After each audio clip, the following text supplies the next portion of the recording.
ನಮಸ್ಕಾರ. ಲಕ್ನೋ ವಿರುದ್ಧ ಐತಿಹಾಸಿಕ ಜಯ ದಾಖಲಿಸಿ ಟಾಪ್ 2 ತಲುಪಿತು ಆರ್ಸಿಬಿ. ಬಳಿಕ ದಂಗಾದರು ಕ್ರಿಕೆಟ್ ದಿಗ್ಗಜರು. ನಂತರ ನೀಡಿದರು ದೊಡ್ಡ ಹೇಳಿಕೆ. ಕೊಹ್ಲಿ ಹಾಗೂ ಜಿತೇಶ್ ಕುರಿತು ನೀಡಿದರು ಸ್ಫೋಟಕ ಹೇಳಿಕೆ. ಹಾಗಾದರೆ ಸುದ್ದಿಯ ಸಂಪೂರ್ಣ ಮಾಹಿತಿ ಏನು? ಅಷ್ಟಕ್ಕೂ ಲಕ್ನೋ ವಿರುದ್ಧ ಆರ್ಸಿಬಿ ಗೆದ್ದ ಬಳಿಕ ಕ್ರಿಕೆಟ್ನ ದಿಗ್ಗಜ ಹಾಗೂ ಮಾಜಿ ಆಟಗಾರರು ಹೇಳಿದ್ದೇನು ಗೊತ್ತಾ? ಹೀಗೆಲ್ಲದರ ಬಗ್ಗೆ ಈ ವಿಡಿಯೋದಲ್ಲಿ ಕಂಪ್ಲೀಟ್ ಆಗಿ ತಿಳಿಸ್ಕೊಡ್ತಾ ಹೋಗ್ತೀನಿ. ಆದ್ದರಿಂದ ದಯವಿಟ್ಟು ಈ ವಿಡಿಯೋವನ್ನ ಕೊನೆವರೆಗೂ ನೋಡಿ.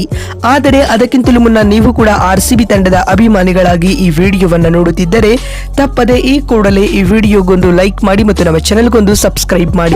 ಲಕ್ನೋ ವಿರುದ್ಧ ನಡೆದ ಐಪಿಎಲ್ 2025ರ 70ನೇ ಪಂದ್ಯದಲ್ಲಿ ರಾಯಲ್ ಚಾಲೆಂಜರ್ಸ್ ಬೆಂಗಳೂರು ತಂಡವು 6 ವಿಕೆಟ್ಗಳ ಭರ್ಜರಿ ಗೆಲುವು ದಾಖಲಿಸಿದೆ. ಸ್ನೇಹಿತರೆ, ಈ ಏಕಪಕ್ಷೀಯ ಗೆಲುವಿನೊಂದಿಗೆ ಆರ್ಸಿಬಿ ತಂಡ ಅಂಕಪಟ್ಟಿಯಲ್ಲಿ ಈಗ ದ್ವಿತೀಯ ಸ್ಥಾನಕ್ಕೇರಿದ್ದಲ್ಲದೆ ಟಾಪ್ 2 ನಲ್ಲಿ ಕ್ವಾಲಿಫೈ ಆಗಿದೆ. ಸ್ನೇಹಿತರೆ, ಇದರೊಂದಿಗೆ ಕ್ವಾಲಿಫೈರ್ 1ರ ಪಂದ್ಯವನ್ನ ಆಡಲು ಆರ್ಸಿಬಿ ತಂಡ ಅರ್ಹತೆ ಪಡೆದುಕೊಂಡಿದೆ.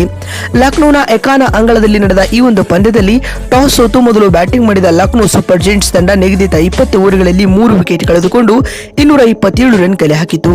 ತಂಡದ ಪರ ನಾಯಕ ರಿಷಬ್ ಪಂತ್ 61 ಎಸೆತಗಳಿಂದ ಅಜೇಯ 118 ರನ್ ಹಾಗೂ ಮಿಚ್ ಮಾರ್ಷ್ 67 ರನ್ ಬಾರಿಸಿದರು. ಇತ್ತ ಆರ್ಸಿಬಿ ತಂಡದ ಪರ ನುವಾನ್ ತುಷಾರ, ಭುವನೇಶ್ವರ್ ಕುಮಾರ್ ಹಾಗೂ ರೊಮಾರಿಯೋ ಶೆಫರ್ಡ್ ತಲಾ ಒಂದೊಂದು ವಿಕೆಟ್ ಪಡೆದುಕೊಂಡರು. ಗೆಲ್ಲಲು 228 ರನ್ಗಳ ಕಠಿಣ ಗುರಿಯನ್ನ ಬೆನ್ನಟ್ಟಿದಂತ ರಾಯಲ್ ಚಾಲೆಂಜರ್ಸ್ ಬೆಂಗಳೂರು ತಂಡವು ಉತ್ತಮ ಆರಂಭ ಪಡೆದುಕೊಂಡಿತು. ಈ ಮಧ್ಯೆ ಫಿಲ್ ಸ್ಲಾಟ್ 30 ರನ್ ಬಾರಿಸಿ ವಿಕೆಟ್ ಒಪ್ಪಿಸಿದರು. ಇನ್ನು ವಿರಾಟ್ ಕೊಹ್ಲಿ 54 ರನ್ಗಳಿಗೆ ಸುಸ್ತಾದರು. ಆದ್ಯಾಗೂ ಏಕಾಂಗಿ ಇನ್ನಿಂಗ್ಸ್ ಆಡಿದ ಜಿತೇಶ್ ಶರ್ಮಾ ಅದ್ಭುತ ಇನ್ನಿಂಗ್ಸ್ ಕಟ್ಟಿದರು. ಸ್ನೇಹಿತರೆ, ಇವರಿಗೆ ಸಾಥ್ ನೀಡಿದ ಮಯಾಂಕ್ ಅಗರ್ವಾಲ್ ಕೂಡ ಒಂದೊಳ್ಳೆ ಜೊತೆಯಾಟವನ್ನ ನೀಡಿದರು ಅಂತ ಹೇಳಬಹುದು. ಪರಿಣಾಮವಾಗಿ ಆರ್ಸಿಬಿ ನಿಗದಿತ ಟಾರ್ಗೆಟ್ ಅನ್ನ 18.4 ಓವರ್ಗಳಲ್ಲಿ 4 ವಿಕೆಟ್ ಕಳೆದುಕೊಂಡು ಸುಲಭವಾಗಿ ಚೇಸ್ ಮಾಡಿತು. ಇತ್ತ ಆರ್ಸಿಬಿ ತಂಡದ ಪರ ಜಿತೇಶ್ ಶರ್ಮಾ 33 ಎಸೆತಗಳ ಅಜೇಯ 85 ರನ್ ಹಾಗೂ ವಿರಾಟ್ ಕೊಹ್ಲಿ 54 ರನ್ಗಳ ಇನ್ನಿಂಗ್ಸ್ ಆಡಿದರು.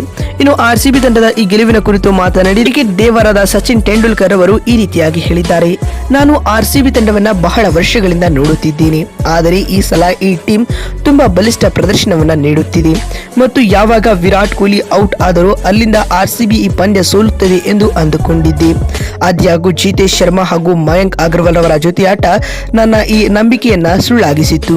ಜಿತೇಶ್ ಇಂದಿನ ಪಂದ್ಯದಲ್ಲಿ ಅದ್ಭುತ ಆಟವನ್ನಾಡುವ ಮೂಲಕ ಆರ್ಸಿಬಿ ತಂಡಕ್ಕೆ ತುಂಬಾ ಇಂಪಾರ್ಟೆಂಟ್ ಆದ ಗೆಲುವು ತಂದುಕೊಟ್ಟಿದ್ದಾರೆ. ಹೀಗಾಗಿ ಆರ್ಸಿಬಿ ತಂಡಕ್ಕೆ ಅಭಿನಂದನೆಗಳು ಎಂದು ತೆಂಡೂಲ್ಕರ್ ಹೇಳಿದ್ದಾರೆ. ಇನ್ನು ಇದಾದ ಬಳಿಕ ಮಾತನಾಡಿದ ಇರ್ಫಾನ್ ಪಠಾಣ್ ಈ ರೀತಿಯಾಗಿ ತಿಳಿಸಿದ್ದಾರೆ: ಐಪಿಎಲ್ ಅಲ್ಲಿ 230 ರನ್ಗಳ ಟಾರ್ಗೆಟ್ ಚೇಸ್ ಮಾಡುವುದು ಯಾವಾಗಲೂ ಸುಲಭವಾಗಿರುವುದಿಲ್ಲ, ಆದರೆ ಜಿತೇಶ್ ಶರ್ಮಾ ಆಡಿದ ರೀತಿ ಪ್ರಶಂಸನೀಯವಾಗಿತ್ತು.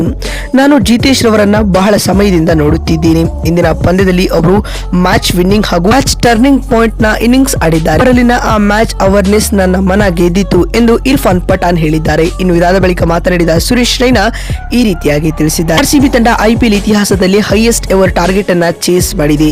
ಹೀಗಾಗಿ ಮೊದಲನೇದಾಗಿ ಅವರಿಗೆ ಅಭಿನಂದನೆಗಳು.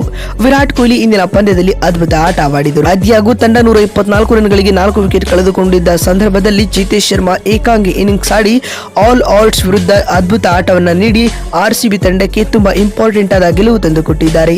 ಇಲ್ಲಿಂದ ಆರ್ಸಿಬಿ ತಂಡವನ್ನ ಕಪ್ ಗೆಲ್ಲಲು ತಡೆಯಲು ಯಾರಿಂದಲೂ ಸಾಧ್ಯವಿಲ್ಲ ಎಂದು ಸುರೇಶ್ ರೈನಾ ಹೇಳಿದ್ದಾರೆ.